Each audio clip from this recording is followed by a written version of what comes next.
Mr. President, is that the culmination of ongoing conversations that you've had with your counterparts this particular executive order?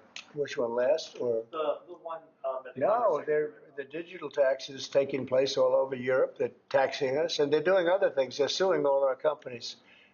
And if that's going to happen, we want to be the ones that sue, not them. And they use it almost as a form of running European countries, and the EU in particular has been very violent in its lawsuits against our companies, and frankly, very violent and very bad to our airlines. I've gotten calls from the heads of airlines saying they stop in Europe and they're getting charged all sorts of taxes that they never even heard of. They stop and they're getting fined and charged, and they do it only with American companies. They're not doing it to other countries, so we're stopping it. And we have another thing, we have another step to go, and if they don't shape up, as an example, Apple has had to pay like $17 billion in a lawsuit that nobody thought was worth anything. And I won't get into the judge or the decision or how the decision was arrived, but I'm pretty good at this stuff, and I think it's disgraceful. And Google's being sued, Facebook's being sued, and many others are being sued by their so-called government, if you call it a government, EU, and they don't treat us right. They don't treat us right as a country. So we're going to protect our companies. We have to protect our companies. So we're not going to have any companies left anymore. I also want to thank Apple, though, for announcing they're going to invest $500 billion in our country. That's the biggest investment anybody's probably made to this date. And they're going to do it very quickly, and that's because of tariffs. They don't want to pay the tariffs, and they feel very strongly about the country. Now, they wouldn't have done it without us. Without the Trump administration, they wouldn't have done it. But they feel very strongly about the direction of the country. The polls have shown that, too. The polls are coming out showing direction of the company is of the country is the best they've ever seen, actually. Best they've ever seen. So I just want to thank Tim Cook and Apple for the confidence. $500 billion. That's the biggest investment anyone has made in a short period of time. Mr. President, have you spoken today with the House Republican holdouts who said they would not be supporting the budget resolution? Well, I'm not involved in that. They know what I want, and the Senate knows what I want, too. And the Senate's got a bill that's very strong, having to do with the taxes, because the taxes is what's bringing all these companies in. So, and without it, by the way, you'd have to double your own taxes. Everybody would be doubled up, and you'd have the biggest tax increase ever. So the House has a bill and the Senate has a bill, and I'm looking at them both, and I'll make decisions. But I don't know where they are in the vote. I know the Senate's doing very well, and the House is doing very well, but each one of them has things that I like. So we'll see if we can come together. Mr. President, can you clarify, hopefully once and for all, what your expectations are with this email to federal employees? What are you going to use that information for? And do you see it as voluntary, like OPM has said, or mandatory? Well, it's somewhat voluntary, but it's also, if you don't answer, I guess you get fired. What it really I'm still lost on that. What it is do people exist? We have this massive government with millions of people, and nobody knows who's working for the government, who's not. So what they're doing is they're sending out a letter to everybody, and they're saying, what were the things you did last week? Mm-hmm. I guess they ask for 5. And if people are working, it's easy. I could tell you 5 things I did last week. I could tell you 5 things I did 6 weeks ago, right? If they're there and they're working, they're able to say they did 5 things during work. And that means they're working and they're with us and they have no further obligation. If they're not, it could be there's no such person. It could be that the person's no longer working. They're no longer living at that address. They may be moved. Maybe they moved to a different country, or maybe the person doesn't exist. And we then take that person off the payroll, and we save a lot of money by doing that. But that's one of the only ways. I think it's a very smart thing. And it says, if you don't answer, essentially, there's a penalty to pay. Like, that's the end of the job. Well, Musk has said that. The order itself doesn't say that. I think that's part of the confusion. Is he speaking for you when he says? Yeah. Everybody speaks for me. I'm the one. I'll take responsibility. The old statement, the buck stops here, right? Famous statement. Well, I can say the same thing. The buck stops here. No, we have to find out if people are getting paid and they're not working. And, they have a problem. Let's say they have another job and then they write in false statements. It's a big problem if they write in false statements. They may be working for somebody else but getting paid by the U.S. government. And that would mean that they're not allowed to be doing that. They're not allowed to be working for us and be working for somebody else. We're paying them a lot of money. We're paying them. So we'll see. That solves that problem. Most people aren't willing to say that, we're doing this, and this, and this for the U.S. government, and yet they're at another job, because that's a big problem for them if they do that. So in some cases, they're not writing back, and if they don't write back, they end up eventually losing their job. We give them extensions, but that was something we thought about a long time ago. We give them extensions, but we'll see. We have to make sure, number one, that we have people, number two, that they're working, and number two, they're working for us, not for another company. Is it true that President Zelensky is coming on Friday to meet with you, and is the mineral deal sorted out? Yeah, I hear that. I hear that he's coming on Friday. Certainly, it's okay with me if he'd like to, and he would like to sign it together with me, and I understand that's a big deal, very big deal. And I think the American people, even if you look at polling, they're very happy because, Biden was throwing money around like it's cotton candy. And it's a very big deal. Look, it could be $1 trillion deal. It could be whatever, but it's rare earths and other things. And look, we're spending hundreds of billions of dollars on Ukraine and Russia fighting. A war that should have never, ever happened. That's a war that would have never happened if I were president. And it didn't happen for 4 years. People say, how do we know that? It didn't happen for 4 years. Would have never happened. And nevertheless, this guy went into this situation and he spent money like nobody's ever seen. $350 billion. The other thing that we don't like is that Europe has spent $100 billion. We've spent $350 billion. Europe gets their money back because they spent it in the form of a loan. And we just gave them, whether it's 300 or 350 billion, nobody really knows. They can't even tell me the answer to that. It means probably more than that. So what we're doing is now we're saying, look, we want to be secured. We want to get that money back. We're helping a country through a very, very big problem, a problem like very few people have had. Shouldn't have had this problem because it shouldn't have happened, but it did happen. So we have to straighten it out. But the American taxpayer now is going to get their money back plus. Mr. President, yesterday with Emmanuel Macron, you said you had spoken to Putin about the idea of peacekeepers in Ukraine, that Putin was fine with it. The Kremlin, I guess, has said that that's actually unacceptable to them. What's real here? That's not what I was told. But you're going to need some form of peacekeeping. So something will be done that's going to be satisfactory to everybody. We need peacekeeping too. Any situation it's actually something I did discuss, but a form of peacekeeping that's acceptable to everybody. Ultimately, we'll be able to agree on something, I'm sure.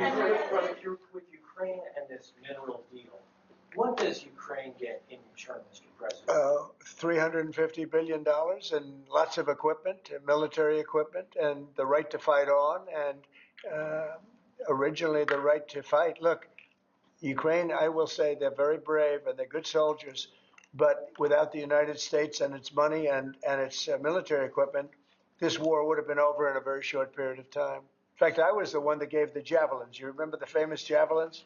That was me. That wasn't Obama. It wasn't Biden. It wasn't anybody else. It was me.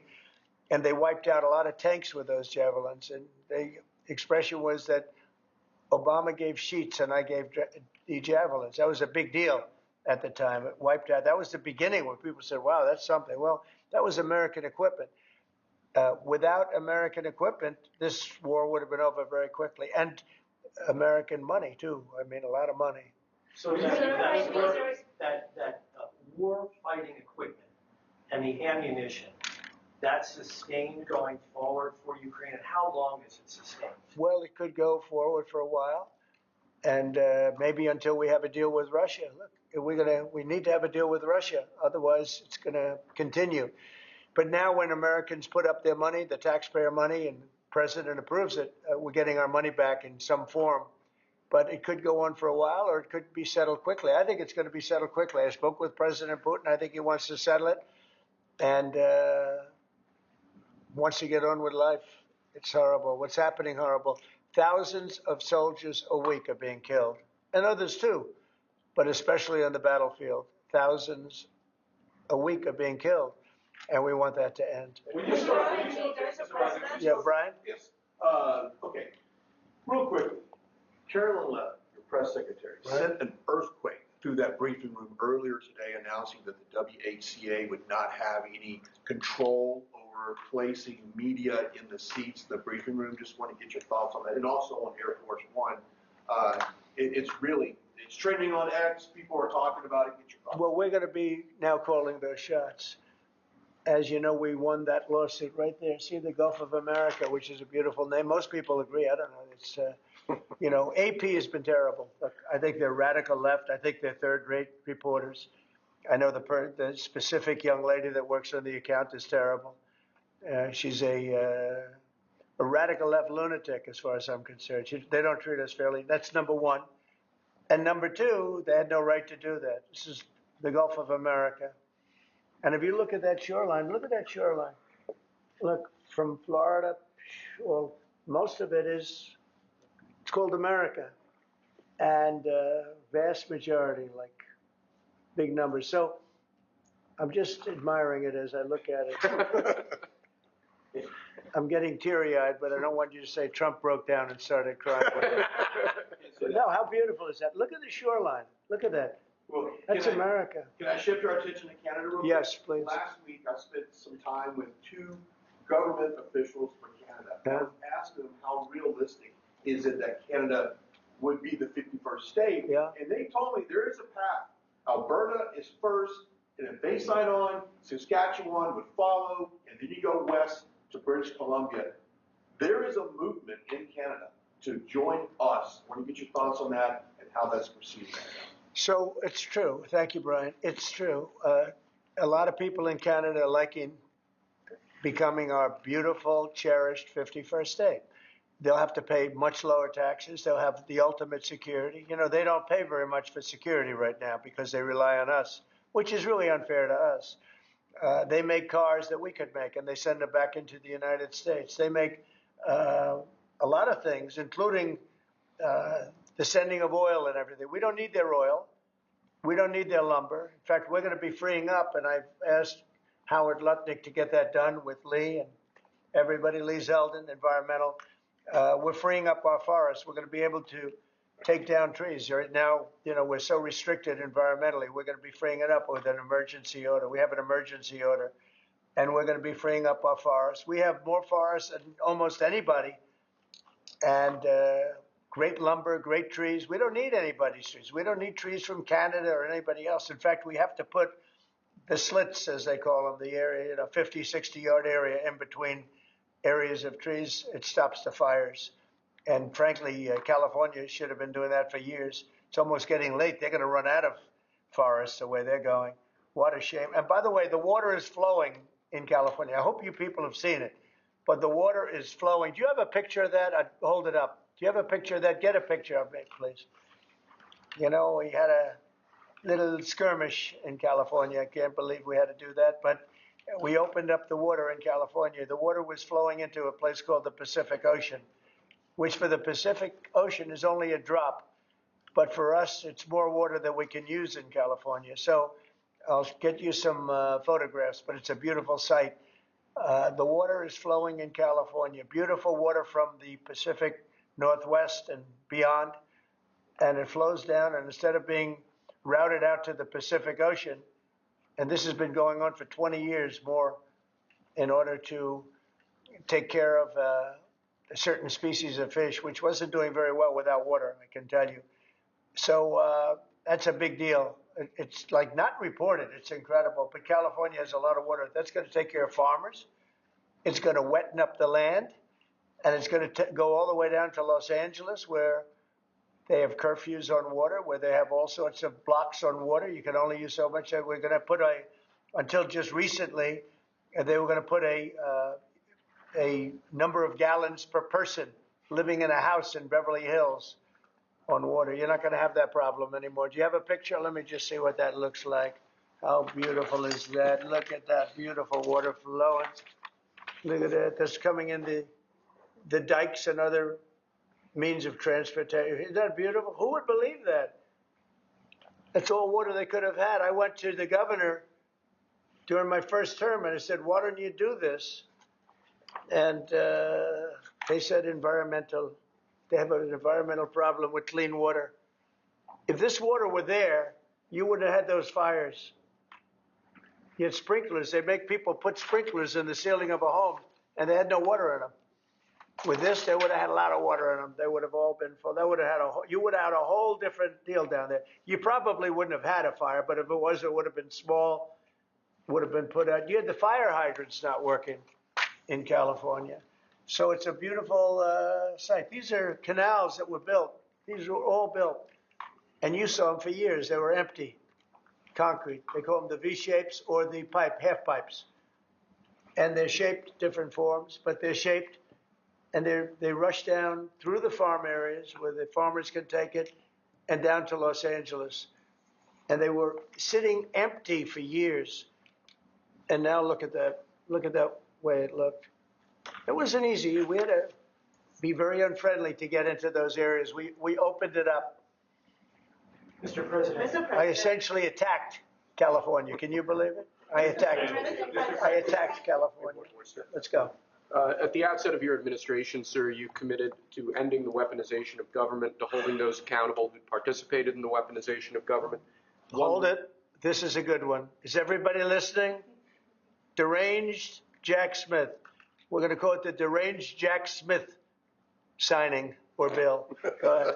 One law firm that provided pro bono legal services to the special counsel's office under Jack Smith's leadership was Covington and Burling.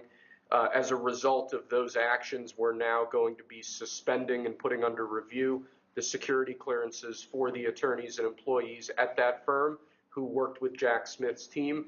And we're going to continue holding the people who were responsible for the weaponization of government, who supported it, accountable for what they did. And you'll be doing this with other firms as time goes by, right? We're looking at sort of the whole panoply of options. The weaponization of our system by law firms, even pro bono work they're doing just in order to clog up government, stop government. And nobody knows about it more than me. And hopefully that'll never happen again. So Covington and Burlington? Covington and Burlington. Mr. President, may I ask you a question about Europe? For long term, do you plan to maintain the number of U.S. Wait, I just want to savor this one, please. Who would like this pen? Hey, why don't you send it to Jack Smith? A deranged person. What do you say to people who worry that targeting an individual firm or individuals who aren't Jack Smith? Excuse me, I've been targeted for 4 years, longer than that. So you don't tell me about targeting. I was the target of corrupt politicians for 4 years, and then 4 years after that. So don't talk to me about targeting. Yeah, go ahead. Mr. President, there are approximately 2 million federal employees right now. By the end of your term, what do you expect that number to be? What would you like that number to be? Well, it'll be lower, but I can't tell you. Everybody knows I ran on downsizing government, but making government better. I ran on tariffs and making our country rich, and that's what it's going to do. We're going to be doing something else that's going to be very, very good. We're going to be selling a gold card. You have a green card. This is a gold card. We're going to be putting a price on that card of about $5 million, and that's going to give you green card privileges plus. It's going to be a route to citizenship, and wealthy people will be coming into our country by buying this card. They'll be wealthy, and they'll be successful, and they'll be spending a lot of money and paying a lot of taxes and employing a lot of people. And we think it's going to be extremely successful. And never been done before or anything like this, but it's something that we're going to be putting out over the next, would you say 2 weeks, Howard? Do you want to say a couple of words about it? Sure. Mr. President, are there any requirements for that gold card? Do you have to invest a certain amount of money in this country in order to qualify for that gold card? Yeah, exactly. So the EB-5 program was really, you lend some money, but it was full of nonsense, make-believe, and fraud, and it was a way to get a green card that was low priced. So the president said, rather than having this sort of ridiculous EB-5 program, we're going to end the EB-5 program. We're going to replace it with the Trump Gold Card, which is really a green card gold, so they'll be able to pay $5 million to the U.S. government. They'll have to go through vetting, of course. We're going to make sure they're wonderful, world-class global citizens. They can come to America.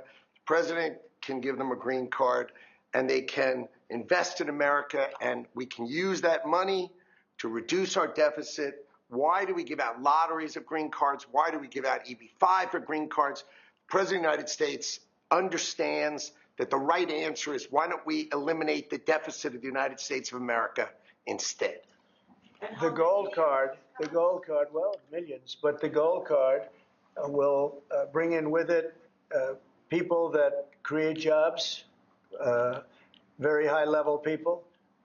I think companies will pay to get people in. For instance, you today graduate from the Wharton School of Finance or Harvard or Stanford or any college, and nobody knows if you can even go to work for a company.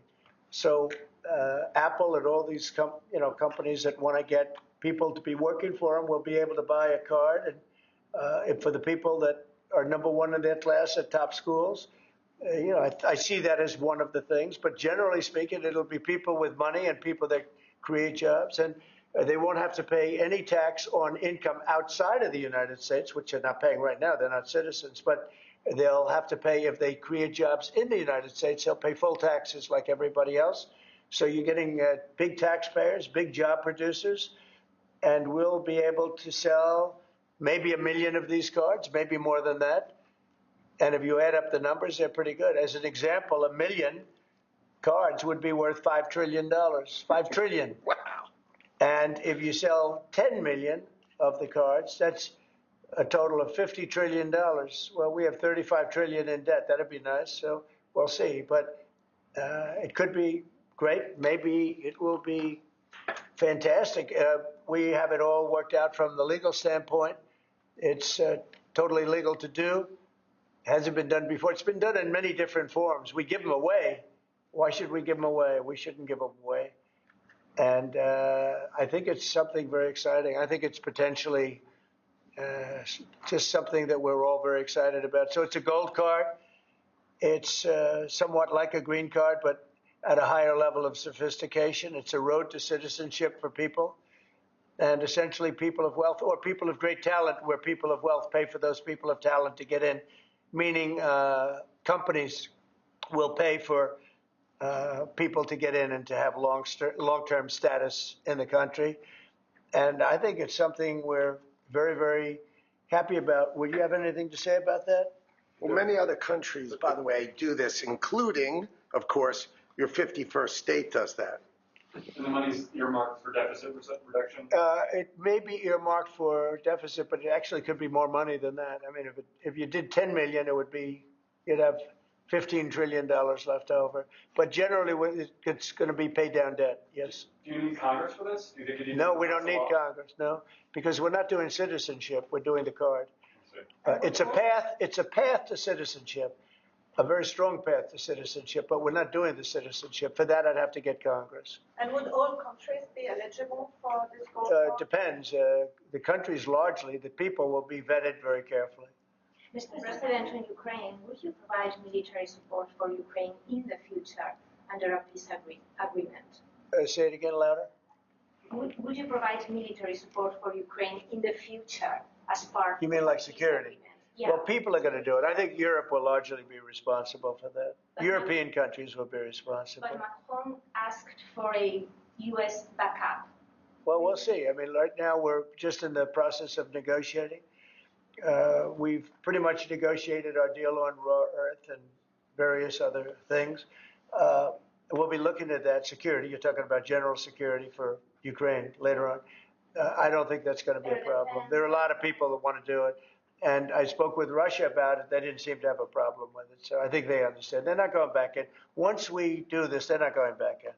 So on that gold card, would the U.S. provide, for instance, air defense? Well, I just told you. Right now, we're not providing anything. You know, it's about Europe, too. Europe put in $100 billion, and we put in $350 billion. It's not a fair thing. You know, we would normally say, and I say it now anyway, but we want equalization. They should put up actually more money than us because they're right there. We have an ocean in between. But we've had very good talks with Russia. We've had very good talks with Ukraine, and we think it maybe will come to an end and we'll stop killing young people all over the battlefield and elsewhere. On Europe, so do you plan to maintain heavy military presence in Europe in the long term, like tens of thousands of troops? We'll be involved. We'll be involved in Europe. We're involved in Europe now. Europe is our friend. They take advantage of us on trade. We don't like that. What the EU does, we don't like that. But we'll solve that the old-fashioned way. We'll give them the same reciprocal numbers. You know, we're talking about a reciprocal tax. You know that. And if they charge us, we charge them. Right now, they charge us much, much more than we charge them. And they have non-monetary taxes also and tariffs. And we're going to change that. It's all changing. It's all changing. We're not going to be the people that we were. We had people in this office sitting right at this desk or another model of this desk. Because as you know, the other desk is right now being refurbished.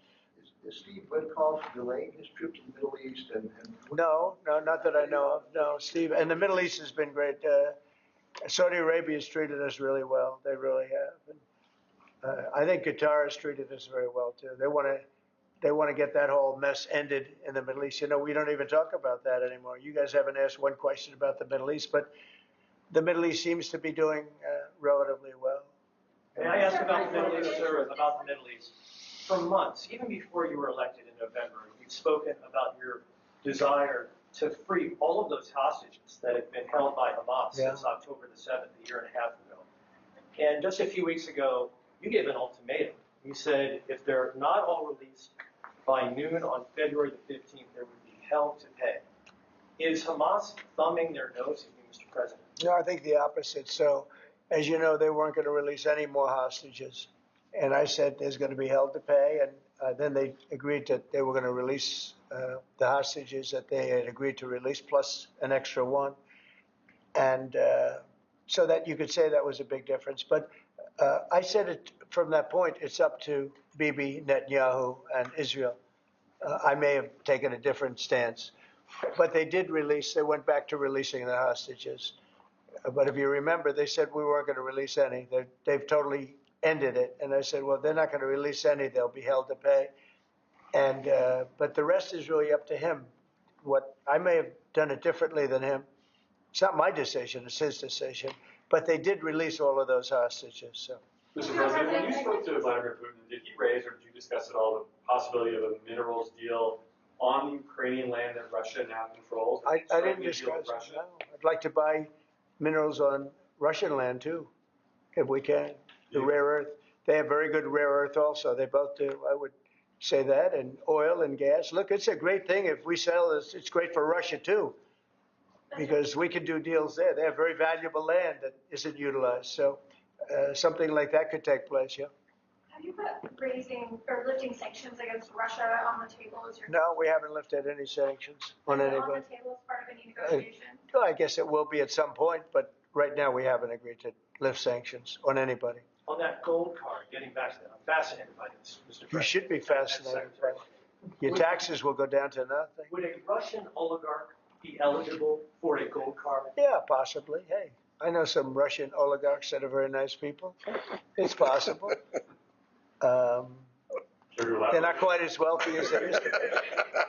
They're not as wealthy as they used to be. I think they can afford. I think they can afford $5 million. So no, a lot of people are going to want to. A lot of people are going to want to be in this country, and they'll be able to work and provide jobs and build companies and pay taxes. All of those things. It's an incredible. It's an incredible thing. I mean, this is the group that is the first to hear it. Nobody's heard about it. Nobody ever thought about it. But we've been thinking about it very, very strongly over the last week. And I was going to announce it sometime next week, and I figured, why not? We have a lot of cameras blazing right now. We might as well do it now. We'll have Caroline announce it the next time. No, it's a great thing. The gold card. Remember the words, the gold card. Somebody said, can we call it the Trump gold card? I said, if it helps, use the name Trump. I'll give it to you for free. I like it. President, you probably just launched 10,000 stories. Do you want to elaborate a little bit more on what Russian oligarchs you know? I know. Isn't it interesting how many stories we do tell? And they all turn out to be true, and they all turn out to be ultimately correct. You know, Trump was right about everything. Do you have one of those Trump was right about everything hats? I'm going to give it to this gentleman. Get me one of them. But they're all going to be vetted. Everybody who comes in gets vetted. Okay, they get vetted. So you got to, you know. We're going to begin in 2 weeks. About 2 weeks. The sale will start in about 2 weeks. Mr. President, do you see a more active role for Zelensky now, given the status? I hope so. I mean, look, I think that we want to get that country back on its feet. And right now it's been destroyed. And so here, give me this here. Give me all of them. Look. Yes. See that? Trump was right about everything. It just came in. Somebody said, I said, this was sent in by a fan.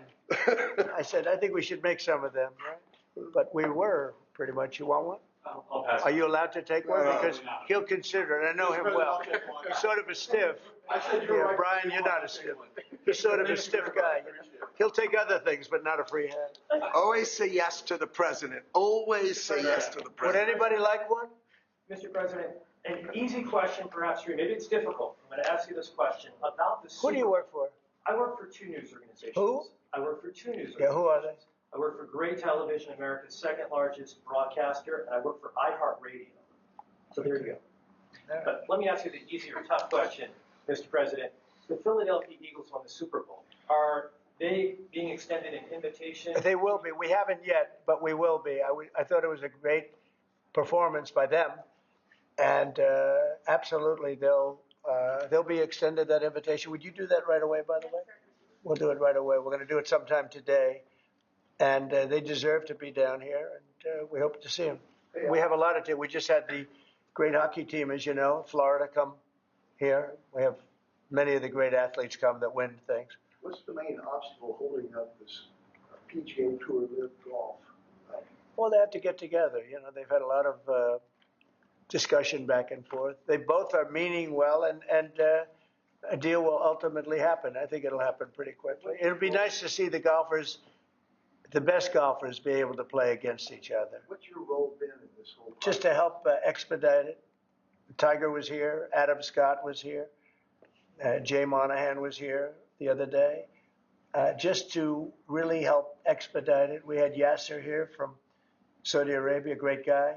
These are all great people, and they want to work it out. So if I can help them work it out, I don't get anything out of it. If I can help them work it out, I just think golf, it's very much of an individual sport, and you want to see the best players playing against each other, not playing in 2 different locations, right? What's going to be more challenging, a PGA Live deal or Russia-Ukraine deal? I think the PGA deal is much more complicated.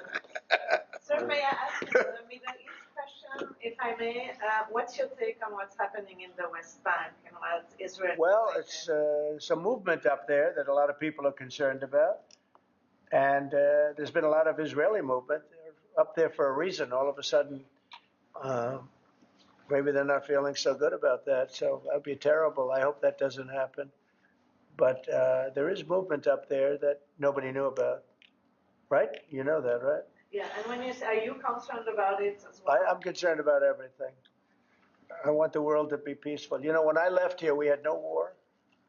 We had defeated ISIS in less than 4 weeks. In fact, I took the general that defeated ISIS and I put him in charge of the whole ball game, because that's what we want. We want winners. Raisin Cane, you know, Raisin. When I heard that name, I said, I like that name. That's the kind of general I like. So we'll see. But he was great. He's a great soldier. Not a politician, a soldier, a real soldier. You know that, Brian. This guy was the real. This guy's the story a million times. Yeah, this guy's the real deal. And I think he's going to do a great job. But think of it. We had no wars. We had no problems. We had no inflation. We had no problems. And then all of a sudden you have October 7th in Israel, which was horrible. And then you see what happened with Ukraine. Russia would have never gone in if the election weren't rigged. It was a rigged election. The 2020 election was rigged. And we got out of it. And you see what happened. You see what happened to our country. Inflation, Afghanistan, that horrible withdrawal from Afghanistan. I think when Russia saw what happened in Afghanistan, they said, wow, it's a paper tiger. We're not a paper tiger. We are the strongest military force in the world. And by the way, Pete Hegseth is doing a great job. But we didn't have wars. We didn't have inflation. We had a strong border. We had everything going good. And then Biden got in, and he's, my opinion, the worst president in the history of our country. I think Jimmy Carter was a very happy man when he passed away 2 weeks ago. What are you expecting at the cabinet meeting tomorrow?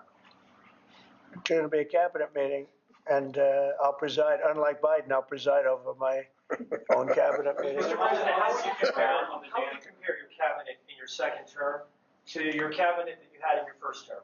Well, I had some great people my second term. I think this is deeper. I think it's better because it's deeper. I had some people that I didn't really like too much in my cabinet, but I didn't know Washington then. I was a New York person. I knew New York intimately, but I had to rely on people. I had great people. Look, we got the biggest tax cuts in history. I rebuilt the military. I mean, we did so much. We did unbelievable. Even right to try. Somebody was saying today they were saved by right to try. We did right to try medically. We did transparency medically. That was a big thing, but Biden canceled that one. He didn't cancel right to try, which is interesting. He didn't cancel Space Force. He was going to cancel Space Force. Space Force is turning out to be invaluable. Amazing. We created Space Force. But think of it. We rebuilt our entire military, and now we're going to have to patch it up a little bit again because of what's happened. No, this was a grossly incompetent administration. The only thing they were good at was cheating in elections and the weaponization of government. Thank you very much, everybody. Thank you, guys. Thank you. Thank you, guys. Thank you, guys.